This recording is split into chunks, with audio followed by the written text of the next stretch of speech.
Welcome sa ating YouTube channel, Main Chart Updates. For today's video, pag-usapan natin ito nga pong bagong issue kay Alden Richards, no?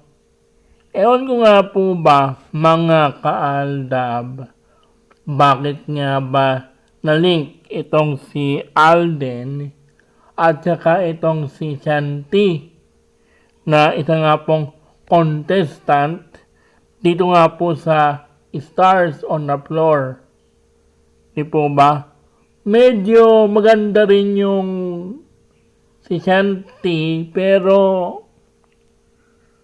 ang tanong, kasi marami akong nabasa, mga kaaldab, na para bang pinagpipinitan po nila na medyo may something daw itong si Alden at saka itong si Shanti, habang noong nakaraang 2 episodes ng programa ni Alden na Stars on the Floor, di po ba?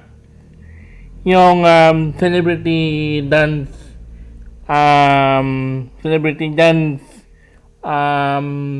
contestant, di po ba? Kasi nakilala po natin itong si Shanti, ito nga pong membro ng isang sikat na girl group, no? Tapos ewan ko nga po ba, bakit parang bakit may mga tao talaga na may pinit lang itong si Alden sa mga babaeng nakasama niya sa mga teleserye or mga pelikula, no? Punad nga po ni Catherine Bernardo. Dahil nga po ba hindi na masyadong pinag-uusapan yung Catherine Bernardo at saka itong si Alden. Oo, aminin ko, may mga chismis pa rin, pero or mga balibalita patungkol nga po kina Alden at saka kay Catherine, pero medyo hindi na ganoon ka pinag-uusapan, hindi na ganoon ka mainit, no, na pinag-uusapan yung mga ganap kina Alden or kay Catherine, no? Yung para bang may mga lumalabas na, di ba, alam naman natin na tungkol nga po kay Catherine Bernardo at saka yung kay Mayor Mark Alcala, di ba, na mga spotted na pangyayari o mga ganap kay Catherine Bernardo at saka kay Mayor Mark. Pero may mga tao talaga na may pasok lang itong si Alden doon sa kwento ni Catherine Bernardo o ni Mayor Mark Alcala. Dahil nga po hindi naman masyadong pinag-uusapan po ngayon, nainipan naman ng iba na bakit daw hindi raw pag-usapan itong sina Alden Richards at itong si Shanti na membro nga po ng isang girl group, no? Hindi ko na nga po pagnitin dito, pero alam ko naman na alam po ninyo yung kung anong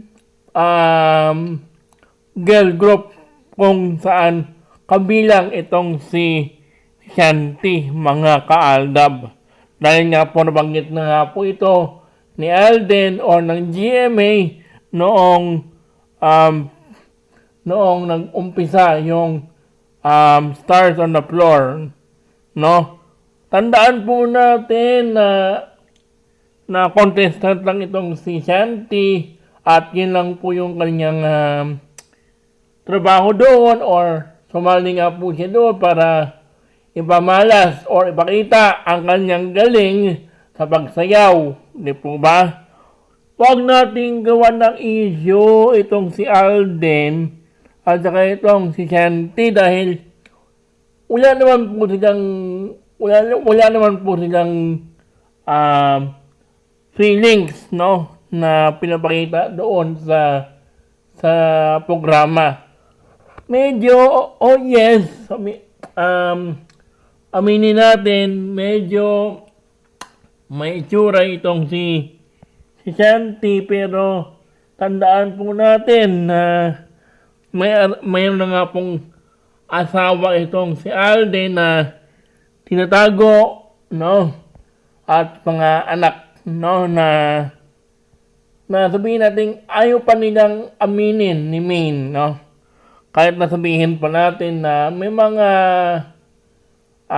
sarsaparilla pa rin na pinagpipilitan po itong si Maine tsaka itong si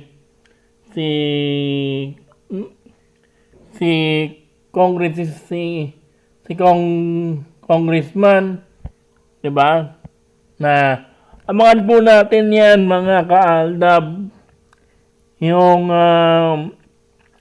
mga palis-pati na naman ni Buhaya, ni congressman.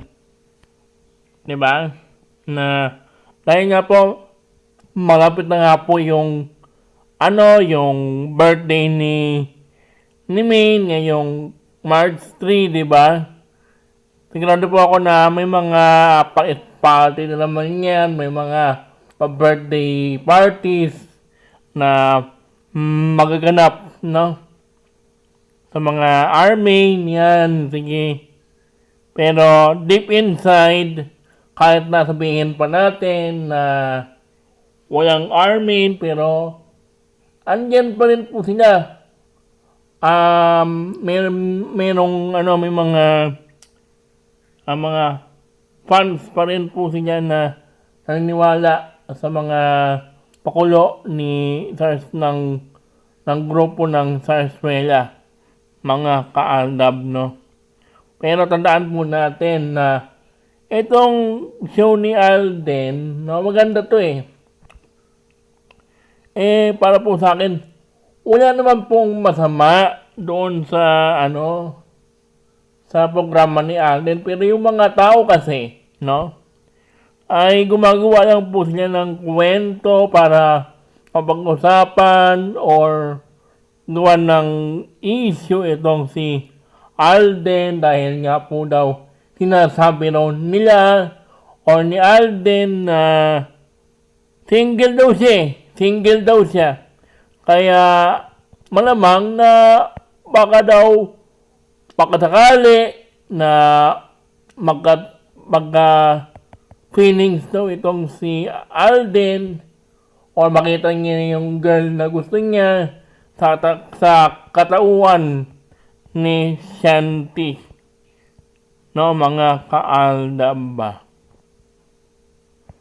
Bago tayo magtapos, mga kaaldab, ay gusto ko lang pong sabihin sa inyo, gusto ko lang pong malaman ang inyong komento patungkol dito sa issue ni Alden at saka ni Shanty.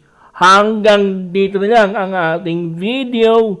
Don't forget to like, share, and subscribe for more updates kina Maine at kay Alden. No? Mga kaaldab,